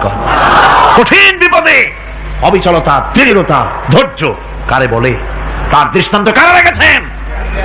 আম্বিয়া আলাইহিমুস সালাম। ওনারাই আমাদের আদর্শ, নবীরাই আদর্শ। সাহাবায়ে কেরাম রিদওয়ানুল্লাহ তাআলা আলাইহিম আজমাইন আমাদের আদর্শ। ভাইরা আমার, মুসা আলাইহিস সালামকে ফেরাউন যখন ঘিরে ফেলে দিল, কোরআনের সব কথা গল্প গুজবার ইতিহাসের জন্য লেখা হয় নাই। কোরআনের মধ্যে যা লেখা হয়েছে সব বান্দাদের উপদেশের জন্য, যাতে করে লোকেরা চিরটা কাল এর থেকে উপদেশ নিয়ে নিজেদের তৈরি করতে পারে। জোরে বলেন সুবহানাল্লাহ। মুসা আলাইহিস সালামের কথা আল্লাহ বলেন, ফেরাউন তাকে ঘিরে ফেলে দিল, পালাবার রাস্তা নাই। ফালাম্মা তারাআল জামআন ক্বালা আসহাবু মূসা ইন্না লামুদরাকুন। মুসা আলাইহিস সালামের উম্মতরা বললেন, হে মুসা, পাকড়াও হয়ে গেছি, পালাবার রাস্তা নাই। তিন দিক থেকে আমাদেরকে ঘেরাও করেছে ফেরাউনের শক্তি। সামনে কি? দরিয়া, আর তিন দিকে কি? ঘেরাও আন্দোলন। পালাবার পথ নাই, পালাবার পথ নাই। সারাশি আক্রমণ, ঘেরাও আন্দোলন। এই যে ঘেরাওটা তো আজকে নতুন নাই, ঘেরাও আসছে অনেক আগের থেকে। আসলে কথা বুঝতে পেরেছেন? মাইক না থাকলে আমি কি করবো কোন? আজকে এরকম হচ্ছে কেন? আগামীকাল ঠিক হবে ইনশাআল্লাহ, রাগ করেন না। গান হচ্ছে, বসেন বসেন। শয়তান ঢুকছে মাইকের মধ্যে। অনেক সময় হয় কি, মাইকের হাই পাওয়ারের যে মেশিন আছে, এর ভিতরে ইথার থেকে রেডিওর ওই গানগুলি ওর মধ্যে ঢুকে পড়ে। কথা বুঝতে পেরেছেন? এই জন্য শয়তান তো আর বসে থাকে না, ওরও তো কিছু করার আছে। ধৈর্য ধরেন, ধৈর্য ধরেন। কালকে অপারেটরদেরকে মাওলানা শামসুদ্দিন সাহেবের কাছে অনুরোধ করবো, অপারেটর একটু ভালো করে হেদায়েত করে দেবেন। মাইকে আজকে আমার নিজেরও কষ্ট হচ্ছে, আমিও বুঝতে পারছি না যে আমার কথাগুলি কি আওয়াজে বেরোচ্ছে, যার জন্য আমাকে বেশি চিল্লাইতে হচ্ছে। বক্তাকে কি লাউডে তার কথা বেরোচ্ছে তা তার কানে আসতে হয়, তাহলে বোঝা যায় যে আমার কথাগুলি কিভাবে বেরোচ্ছে। এটা এই অবস্থায় সিচুয়েশন আজকে নাই, এবং লোকেরাও মাইকের ব্যাপারে আজকে অভিযোগ করেছে যা বিগত 16 বছরে করে নাই। সেটের ব্যাপারে কোথাও কোনো অসুবিধা হয়েছে? মাইকটা ভালো, এবং মাইক যারা দেন প্রতি বছর খেদমত করে, আল্লাহ তাদের প্রতি রহম করুন, সবাই বলেন আমিন। এদেরকে রাগ করে পথে পাই আবার মারধর করেন না। সিলেটের যে তাফসীর মাহফিল হয়, বিগত 19 বছর তাফসীর করেছি একটানা, এবার 20 বছর পুরো হবে ইনশাআল্লাহ। সিলেটে একটানা 20 বছর তাফসীর করতেছি সেখানে। তো মাইক, একটা লোক বিনা পয়সা মাইক দেয়, মাইকের ভাড়া সে নেয় না, তাফসীরের মাহফিলের মাইকের ভাড়া নেয় না। যে বছর এরশাদ সরকার আমাকে প্লেন থেকে নামতে দিল না, আপনাদের মনে আছে, সিলেট থেকে ফিরাই দিল। এই খবরটা মাইকম্যান যখন শুনেছে যে আমাকে নামতে দেয় নাই, ফিরাই দেওয়া হয়েছে, সাথে সাথে স্ট্রোক করেছে, হার্ট ফেল করে দুনিয়া থেকে বিদায় হয়ে গিয়েছে। সিলেটে তাফসীর হতে পারবে না, এই কথাটা বরদাস্ত করতে পারে নাই। আমি কেঁদেছি আর দোয়া করেছি, আল্লাহ কোরআনের মহব্বতে লোকটার এই অবস্থা হলো, তোমার জান্নাত তুমি দয়া করে তাকে দান করে দিও। কাজে কোনো ব্যবসায়ী চায় না যে তার ব্যবসাটা খারাপ হোক, লোকেরা মন্দ বলুক। এই মাইকের ব্যাপারে আপনারা আজকে রাগারাগ করেন না, যা হয়েছে কালকে ভালো হবে ইনশাআল্লাহ। সবাই বলেন ইনশাআল্লাহ। এখন চলেন আমরা ফেরাউনের অবস্থা দেখি গিয়া কি করতেছে ফেরাউন। মুসা আলাইহিস সালামকে ঘেরাও করে ফেলেছে, পালাবার উপায় নাই। একদিকে দরিয়া, 3 দিকে ফেরাউনের শক্তি। এই যে ঘেরাও টেরাও মানে নতুন তো না, ধর্মঘট নতুন না, এ পুরানা জিনিস। এই পৃথিবীতে সর্বপ্রথম ধর্মঘট কিসের উপরে হয়েছে জানেন? এই পৃথিবীর প্রথম ধর্মঘট হয়েছে পেঁয়াজ, রসুন আর ডাইলের উপরে, মুসা আলাইহিস সালামের জামানায়। লান নাসবিরা আলা তুআমিন ওয়াহিদ, আমরা এক রকমের খাদ্য আর খাবো না, আমাদের পেঁয়াজ দেওয়া লাগবে, ডাল দেওয়া লাগবে, রসুন দেওয়া লাগবে। সর্বপ্রথম ধর্মঘট হয় মুসা আলাইহিস সালামের জামানায়, সেখান থেকে শুরু হয়েছে। কিন্তু মশাল মিছিল যে আসলো কই থেকে, এইটা আমি খুঁজে পাইনি। পরে প্রত্যেকটা জিনিসের তো ইতিহাস আছে, আমি খুঁজতে খুঁজতে পেলাম। আমি জানি না এর ইতিহাস মূলে কোথায়, কিন্তু আমি যতদূর খুঁজে পাইছি সেটা হলো মশাল মিছিলের আবিষ্কার হয়েছে লঙ্কায় রাবণের সময়। হনুমানের লেজে আগুন দিয়া তারপরে লঙ্কা কাণ্ড ঘষালো, নামই আছে লঙ্কা কাণ্ড। হনুমানের লেজে আগুন দিয়ে রাবণ যে লঙ্কায় মশাল মিছিল করেছিল হনুমানদের দিয়া, ওই হনুমানের ওই সিস্টেমটা এখনো আমাদের দেশে চালু আছে। এইটা আসলে কোন ভদ্রলোকের এই মিছিল হওয়া উচিত না। আগুন নিয়ে কিসের মিছিল? আগুন হলো জাহান্নামের প্রতীক। আগুন কিসের প্রতীক? জাহান্নামের প্রতীক। যদিও আমাদের উপকারে লাগে, কাজে লাগে। সুতরাং আমরা যা করব, প্রত্যেকটা জিনিসের পেছনে সুন্নতে নববীর কোনো না কিছু থাকতে হবে। কথা বুঝতে পেরেছেন? 3 দিক থেকে ঘেরাও হয়ে গেছে, পালাবার কোনো রাস্তা নেই। হযরতে মুসা আলাইহিস সালামের কাছে উম্মতরা বললেন, পালাবার তো কোনো পথ নাই, এখন উপায়টা কি? আমাদের তো আর উপায় নাই। মুসা আলাইহিস সালাম দেখেন বিপদে পড়ে গেছেন, কিন্তু ধৈর্য হারান নাই, ভয় পান নাই। ভয় পাইছিলেন? ভয় পেয়েছেন? প্রশ্নই ওঠে না। মুসা আলাইহিস সালাম, আল্লাহ পাক যাদেরকে বলেছেন উলুল আযম রাসূল, যাদের বলেছেন তার মধ্যে হযরত মুসা একজন উলুল আযম পয়গম্বর। সাতটিখানি কথা না, আল্লাহ কথা বলছেন তার সাথে, কালিমুল্লাহ তিনি। সুবহানাল্লাহ।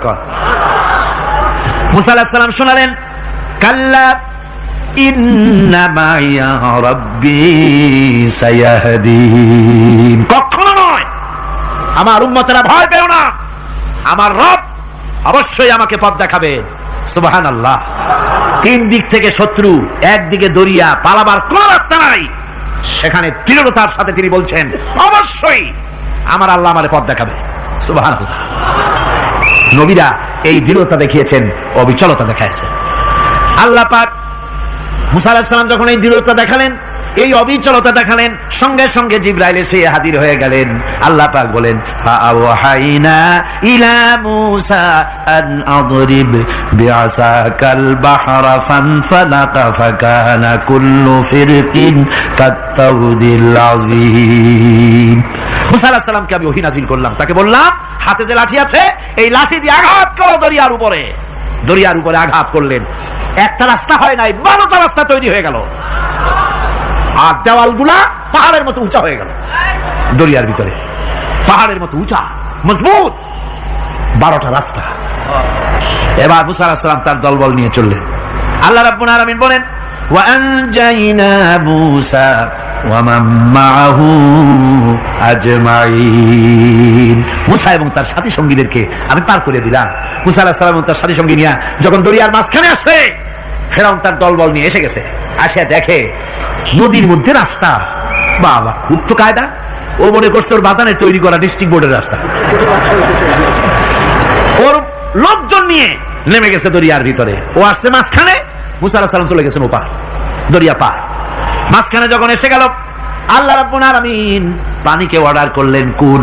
আল্লাহর তো বটন টেপা লাগে না, মুখ দিয়া কোনো হুকুম করা লাগে না, শুধু বলেন কুন। যে ব্যাপারে কুন বলেন ফায়াকুন, সাথে সাথে হয়ে যায়।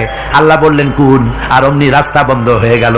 এবার তুফান শুরু হয়েছে নদীতে, ঢেউয়ের উপরে ঢেউ, মৌজুন কাল জিবাল, পাহাড়ের মতো উঁচু হয়ে হয়ে ঢেউ আসতেছে। দলবল ঘোড়া আর অস্ত্রপাতি যা ছিল সব মরে শেষ।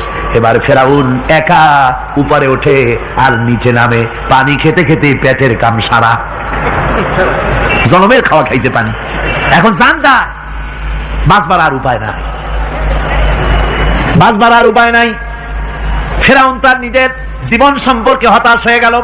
এবার ফেরাউন বলতেছে আমানতু আন্নাহু লা ইলাহা ইল্লাল্লাযী আমানাত বিহি বানু ইসরাঈল। আমি ঈমান আনলাম, আমি ঈমান আনলাম আল্লাহ ছাড়া কোন ইলাহা নাই। ওই আল্লাহর উপর ঈমান আনলাম যে আল্লাহর উপর ঈমান এনেছে বনি ইসরাঈলেরা। আল্লাহ যাতে ঠিক পায় যে কোন আল্লাহর উপর ঈমান আনছে। বনি ইসরাঈলের আল্লাহর উপর ঈমান আনলাম। আল্লাহ এই তো মুসলমান হয়ে গেছি, এরপরও আমার সুবাও কেন?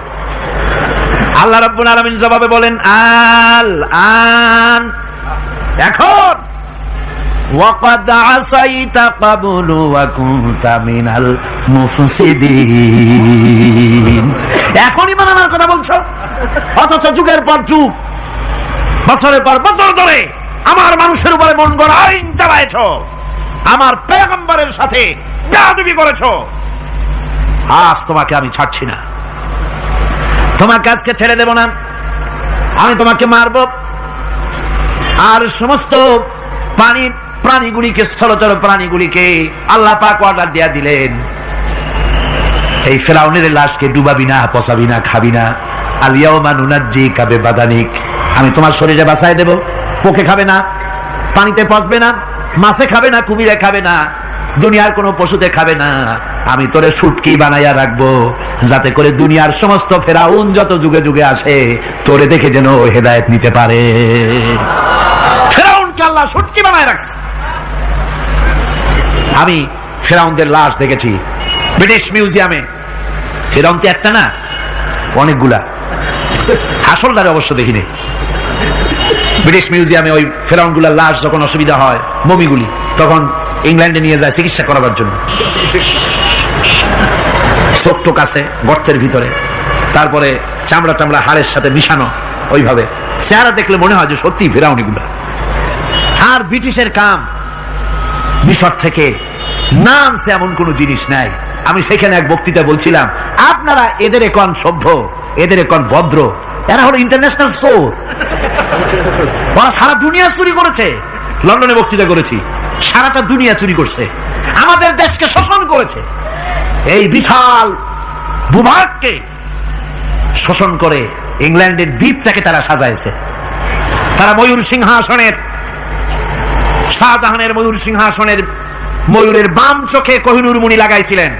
শাহজাহান ময়ূরের ডান চোখে কোহিনূর মণি লাগায় নাই। কোহিনূর মণির অনেক দাম, আমি দেখে এসেছি মণি।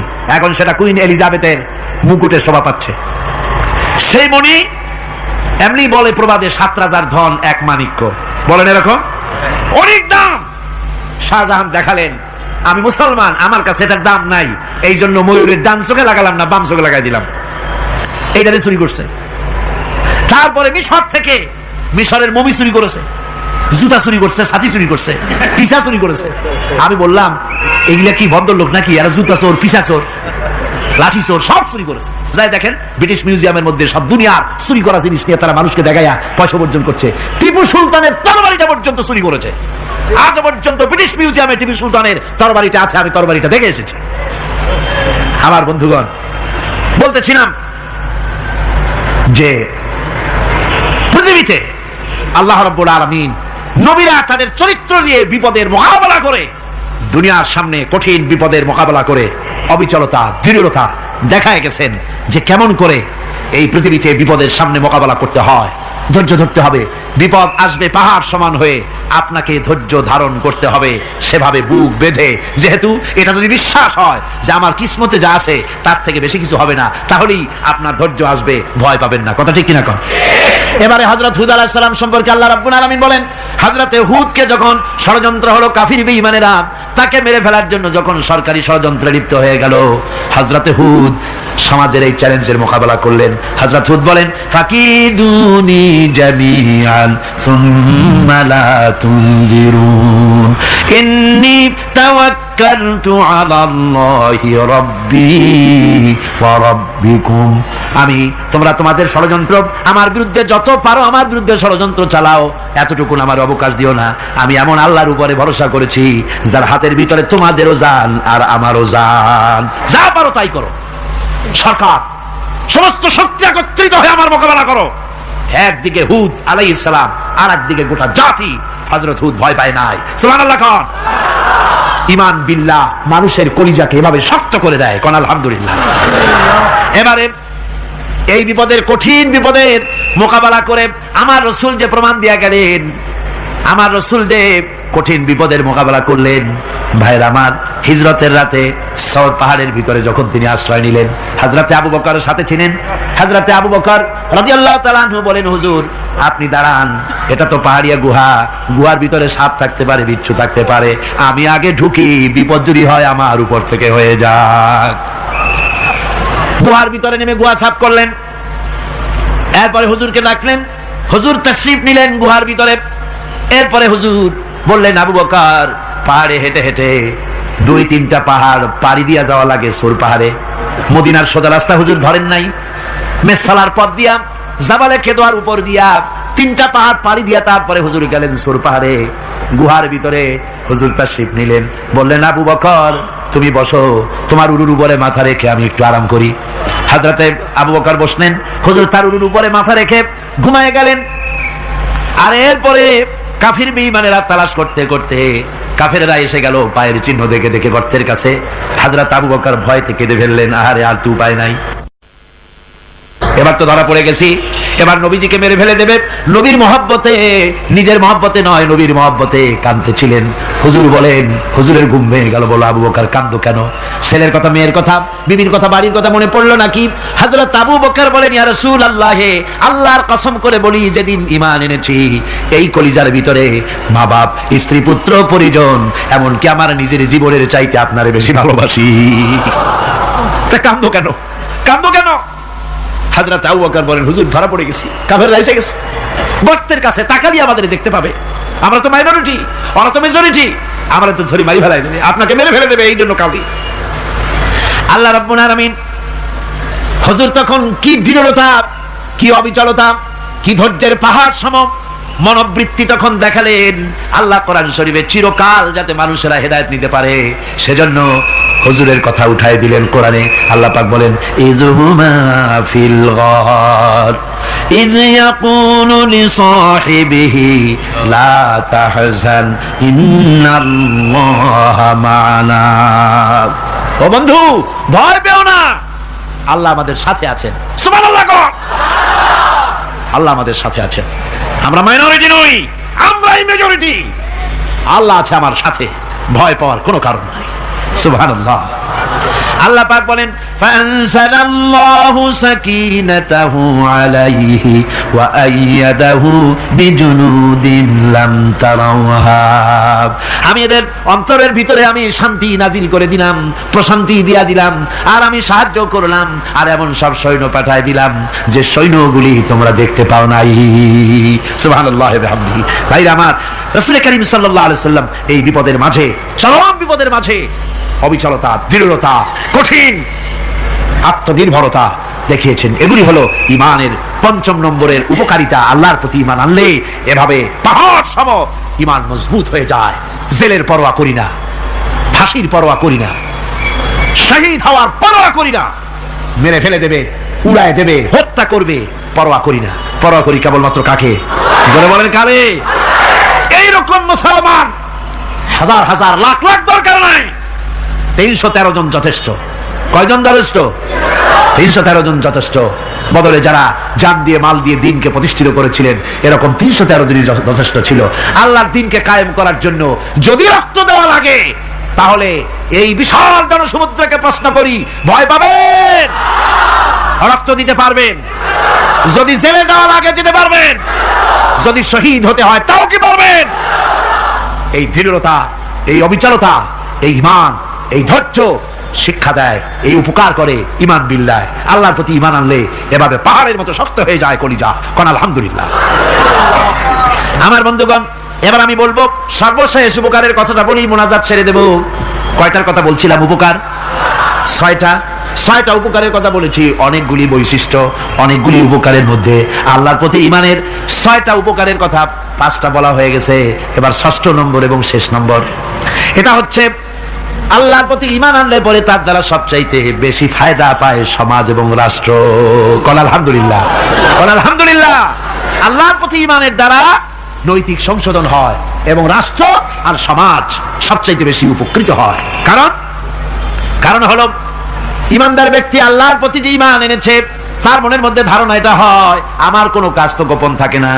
ইন্নাল্লাহা লা ইয়াখফা আলাইহি শাইউন ফিল আরদি ওয়ালা ফিস সামা। আল্লাহর কাছে গোপন বলতে কিছু নাই, আকাশেও নাই, জমিনেও নাই, কোনো কিছু গোপন নাই। সুতরাং আমি যা করি সব আল্লাহ দেখেন এবং শোনে। এমনকি মানুষ যে কল্পনা করে সে কল্পনাও আল্লাহ টের পায় না, নাকি? টের পায় কিনা? وَإِن تُبْدُوا مِنْ أَنفُسِكُمْ أَوْ تُخْفُوهُ يُحَاسِبْكُم بِهِ اللَّهُ। মনের ভিতরে যে কল্পনা করো, আল্লাহ পাক বলেন এই কল্পনারও হিসাব আমি রব্বুল আলামিন তোমার কাছ থেকে নেব। ফায়ুআযযিবু মান ইয়াশাউ, যারে খুশি শাস্তি দেব আর যারে খুশি আমি maaf করে দেব। জোরে বলেন সুবহানাল্লাহ। ফায়াগফিরু লিমান ইয়াশা ওয়া ইউআযযিবু মান ইয়াশা, যারে খুশি maaf করব, যারে খুশি শাস্তি দেব, কল্পনারও হিসাব নেব। এই কথা মুমিনের যদি জানা থাকে তাহলে আর তার কোনো চিন্তা থাকে না, তার নৈতিক চরিত্র ভালো হয়ে যায়। কোন সুবহানাল্লাহ। মোনাজাতের কথা শুনে গতকাল বলছিলাম যে মোনাজাতের কথা শুনে যারা হাঁটে, আমি বুঝি না, আমার বুঝে আসে না যে এটা কেমন ধরনের নৈতিকতা। আপনি আপনার বিবেককে কি বুঝান? এই বিশাল জনসমুদ্র নিয়ে আল্লাহর কাছে হাত তুলবো, দোয়া করব, মোনাজাত করব, এই লোভ সম্বরণ করেন কি করে? আশ্চর্য কথা, আশ্চর্য কথা। আমার বন্ধুগণ, ঈমানদার লোক, আল্লাহর প্রতি ঈমান আসলে পরে সমাজ উপকৃত হয়, রাষ্ট্র উপকৃত হয়ে যায়। যেহেতু বান্দা জানে আমি দায়িত্বহীন কোনো কথা বলতে পারবো না, দায়িত্বহীন কোনো কাজ করতে পারবো না। আল্লাহ পাক বলেছেন মা ইয়ালফিযু মিন কাউলিন ইল্লা লাদাইহি রাকীবুন আতীদ। বান্দা এমন কোনো কথা বলে না যে কথা আমার ফেরেশতারা রেকর্ড করে না রাখে। কাজী মুমিন ব্যক্তি আল্লাহর ভয়তে দায়িত্বহীন কথা বলবে না। নির্বাচন আসতে পরে রাস্তা সোনা দিয়ে বান্দায় দেবো, এই করব সেই করব, না খাইয়া কেউ মরবেন না। আসে না নির্বাচনের সময় সেরাগালি বদনারা মঞ্চে দাঁড়িয়ে কত বড় বক্তৃতা করে, ভাইয়ের আমার, বোনের আমার, এবার আমার বোতল মার্কা বাক্স, আপনারা আমাকে ভোট দিয়ে দেশ এবং জাতির আরেকবার 12:30 বাজাইবার সুযোগ দিন। এবার ক্ষমতায় গেলে কেউ না খাইয়া মরবেন না, কিন্তু কি খাইয়া মরবে তাও বলে না। এর মানে হতে অর্থ হচ্ছে এই, ওরা যদি ক্ষমতায় যেতে পারে তাহলে বিষ খাইয়া হোক, গুলি খাইয়া হোক, কিছু না কিছু খেয়ে মরতে হবে। একেবারে খালি পেটে মরলে গ্যাস্ট্রিক হওয়ার সম্ভাবনা আছে। ঈমান বিল্লাহ যদি না থাকে, আল্লাহর ভয় যদি না থাকে, তাহলে দায়িত্বহীন কথা বলে। আর আল্লাহর ভয় যদি থাকে তাহলে নৈতিকতার সংশোধন হয়ে যায়, দায়িত্বপূর্ণ কথা বলে মানুষকে ফাঁকি দেয় না। আমার বন্ধুগণ, আল্লাহ রাব্বুল আলামিন তার বান্দা যারা আল্লাহকে ভয় করে, সে ভয় করা বান্দাগুলির মনের মধ্যে এই চিন্তা এসে যায়, আমি যেখানে থাকি না কেন আল্লাহ আমাকে দেখতেছেন, শুনতেছেন, রাতে হোক দিনে হোক যেখানে আছি আল্লাহ আমারে দেখতেছেন। আল্লাহ পাক বলতেছেন, ওয়া হুয়া মাআহুম ইয ইউবাইয়িতুনা মা লা ইয়ারদা মিনাল কাওলি ওয়া কানা আল্লাহু বিমা ইয়ামালুনা মুহীতা। আল্লাহ পাক বলেন, আমি তো আমার বান্দার নিকটে তখনও থাকি যখন সে গোপনে গোপনে রাতের বেলায় আমার মর্জির খেলাফ পরামর্শ করে, আমার মর্জির খেলাফ পরামর্শ করতেছে রাত্রে, আমি তো তখনও কাছে থাকি, ওটা আমি শুনি। ঈমান যদি আসে তাহলে এই সব কাজ থেকে সে বিরত থাকে। সে যদি কম হয় সেখানেও আল্লাহ, বেশি যদি হয় সেখানেও আল্লাহ। এমন কোন জায়গা আছে নাকি চিটাগংয়ে যেখানে আপনি একটা আকাম করবেন আর আল্লাহ টের পাবে না? কোন আছে নাকি? আচ্ছা, চট্টগ্রামে না থাকুক, বাংলাদেশের কোন জায়গা আছে নাকি? পার্বত্য চট্টগ্রামে যত পাহাড় আছে, উঁচু নিচে জায়গা আছে, ওই জায়গায় বোধহয় আছে নাকি? সারা পৃথিবীতে আছে কোথাও? আল্লাহকে ফাঁকি দেওয়ার জায়গা কোথাও? সব স্পষ্ট। আল্লাহ কি ঘুমায় নাকি? ঘুমায়? তার কাছে দিনও যায়, রাতও তাই। সমানে তিনি দেখতে পান, শুনতে পান, সবকিছু দেখতে পান, সবকিছু শুনতে পান। তাকে ফাঁকি দেওয়ার কোনো উপায় নাই। এই জন্য ৬ষ্ঠ নম্বরের উপকার যেটা হয় সেটা হলো সমাজ উপকৃত হয় ওই মানুষ দিয়ে যার মধ্যে ঈমান আছে। হযরত ওমর রাদিয়াল্লাহু তাআলা আনহু রাতের আধারে শেষ রাত্রে ঘুরতেছিলেন, দেখেন এক বাড়িতে কথা হচ্ছে, কথাবার্তার আওয়াজ পাওয়া যায়, মনে করলেন কোন অসুখ বিসুখ নাকি। ঘরে গিয়ে কান পাচ্ছেন দেওয়ালের সাথে, শুনতে পাচ্ছেন ভিতরে বুড়ি মা তার মেয়েকে বলছে, এই মেয়ে ওঠ, উটের দুধ দোয়াই নিয়ে আসছি, এর মধ্যে পানি মিশা, তারপরে সকালে বাজারে নিয়ে যা। মেয়ে বলছে, মা এই কামটা আমি পারবো না। কেন পারবি না? হযরত ওমর ফরমান জারি করেছেন, দুধের পানি মিশাতে নিষেধ করেছে, কাজে এই কাজটা আমি পারবো না। আরে বেটি, আমিরুল মুমিনিন দেখ এখন কোথায় যায়, ঘুমায় আছে, সে কি দেখতেছে নাকি যে পানি মিশাই নাকি মিশাই? মেয়ে বলতেছে, মা আমিরুল মুমিনিনকে ফাঁকি দেওয়া যেতে পারে, তার পুলিশ বাহিনীকে ফাঁকি দেওয়া যেতে পারে, কিন্তু আল্লাহ রাব্বুল আলামিনের চোখকে ফাঁকি দেওয়া যাবে না। হযরত ওমর এই কথা শুনে বাড়ি চলে গেলেন, আর নিজের ছেলেকে ডেকে বললেন, ছেলে আমার, অমুক জায়গায় একটা বাড়ি আছে, সেখানে একটা যুবতী মেয়ে আছে, ওই মেয়েটার বিয়ে হয়েছে কিনা শোনো, যদি বিবাহ না হয়ে থাকে তুমি তোমার নিজের বিয়ের প্রস্তাব দাও। আমিরুল মুমিনিন এই মেয়েটা সুন্দরী কেমন, স্বাস্থ্য কেমন কিছুই দেখলেন না, দেখলেন তাকওয়া। কি দেখলেন? আল্লাহর ভয়। আল্লাহর ভয় যখন একটা জাতির মধ্যে আসে, পুলিশ লাগে না, পুলিশের কাজ কমে যায়। পুলিশ তো পাহারা দিতে দিতে অস্থির হয়ে যায়, সারা রাত দিন সমানে কষ্ট করতে হয় তাদের। অধ্যাপক মুফিজুর রহমান সাহেব কালকে যে কথাটা বলছিলেন, আসামি পুলিশেরা কত কষ্ট করে জানবাজি করে আসামি ধরে, আর টেলিফোন আসে, হ্যালো কে, চিটাগংয়ের এসপি নাকি? বলে হ্যাঁ। কারে ধরছো? ধরছি তো বল্টু মিয়ারে। ছাড়ো মিয়া, বল্টু আমার দলের লোকটা, তুমি ঠিক পাও নাই, তোমার নাক টাইট দিয়ে দেবে। বল্টুরিও ছাড়ো আর তার বন্দুকও ছাড়ো, ঠিক কিনা? আমার ভাইয়েরা, সুতরাং ঈমান যদি এসে যায় জাতির মধ্যে, পুলিশের দরকার হবে না, পুলিশ দরকার হবে, কিন্তু তাদের ডিউটি কমে যাবে। আসামিরা আর অন্যায় কাজ কম করবে। রাসূলুল্লাহ যখন প্রেসিডেন্ট হয়েছিলেন, একজন মহিলা জিনা করেছিল, হাদিস শরীফে এসেছে, ওই মেয়ে লোকটাকে জিনা করতে কেউ দেখে নাই, জিনা করার পর তার মধ্যে অনুভূতি জাগলো, এমন পাপ করেছি, এখন তো আমার জাহান্নাম ছাড়া উপায় নাই। মেয়ে লোকটি রাসূলুল্লাহর কাছে এসে গেলেন, এসে বললেন, হুজুর আমি তো জিনা করেছি, আমারে শাস্তি দেন। হুজুর মুখ ডান দিকে ফিরালেন, মেয়ে লোক তো ডান দিকে এলো, বললো জিনা করেছি, শাস্তি দেন। হুজুর বাম দিকে ফিরলেন, মেয়ে লোকটা বাম দিকে এসে বললো জিনা করেছি, শাস্তি দেন। মেয়ে লোকটা কিন্তু জানে জিনার শাস্তি সহজ ব্যাপার নাই, পাথর মেরে উড়িয়ে দেওয়া, মৃত্যুদণ্ড জানা আছে তার। এরপরে মেয়ে লোকটা চিন্তা করেছে, দুনিয়ায় পাথর খেয়ে মরবো, কিন্তু তবুও জাহান্নামের কঠিন আগুন সহ্য করতে পারবো না। রাসূলুল্লাহ বললেন, ও মেয়ে লোক, তুমি কি জিনা কর্তৃক গর্ভবতী হয়েছো নাকি? মেয়ে লোকটা বলল, হুজুর আমি গর্ভবতী হয়েছি। হুজুর বললেন, তুমি অপরাধ করেছো, তোমার গর্ভস্থিত সন্তান তো কোনো অপরাধ করে নাই, সুতরাং শাস্তি এখন দেওয়া যাবে না, ডেলিভারি হোক তারপরে শাস্তি দেব। মেয়ে লোকটা চলে গেলেন। আল্লাহর নবী তার নামে কোনো কেস ফাইল করেন নাই, গোয়েন্দা বিভাগের পুলিশ লাগান নাই। ডেলিভারির পর এই মেয়ে লোক আবার এসে হাজির, পুলিশ দিয়ে আনা লাগে নাই, আবার এসে হাজির, হুজুর আমি সেই হতভাগিনী, বলছিলেন ডেলিভারির পর বিচার করবেন, এই যে বাচ্চা হয়েছে, এ বাচ্চার দায়িত্ব কাউকে দেন, আর আমারে তাড়াতাড়ি শাস্তি দেন, আমি যদি মরে যাই আমি জাহান্নামে চলতে পারবো না। হুজুর বললেন, অপরাধ তুমি করেছো, এই বাচ্চার অধিকার আছে তোমার বুকের দুধ খাবে, আমি সেই অধিকার বাচ্চাকে নষ্ট করতে পারি না, বাচ্চা দুধ ছাড়ুক তারপরে এসো। 2 বছরে যেতে না যেতে ওই মেয়ে লোকটি বাচ্চারে কোলে করে নিয়ে এসেছে। পুলিশ লাগে নাই, গোয়েন্দা বিভাগের কাউকে পাঠানো লাগে নাই, মেয়ে লোকটি বাচ্চা কোলে করে নিয়ে এসে হাজির। হুজুর আমারে চিনছেন নাকি? আমি তো সেই হতভাগিনী, জেনা করছিলাম, বিচার চাইছিলাম, ডেলিভারি পরে হবে বলছিলেন, দুধ ছেড়ে দিলে পরে হবে বলেছিলেন।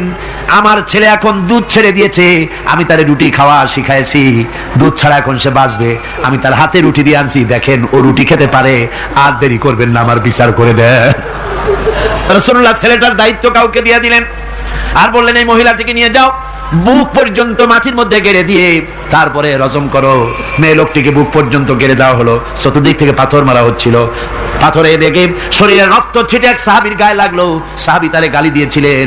হুজুর শুনে বললেন, সাহাবী গালি দিও না, এই মেয়ে লোকের তওবা আল্লাহর কাছে এত কবুল হয়ে গেছে, যদি এই তওবাকে ভাগ করে দেওয়া হয় গোটা মদিনাবাসীর নাজাতের জন্য তা যথেষ্ট হয়ে যাবে।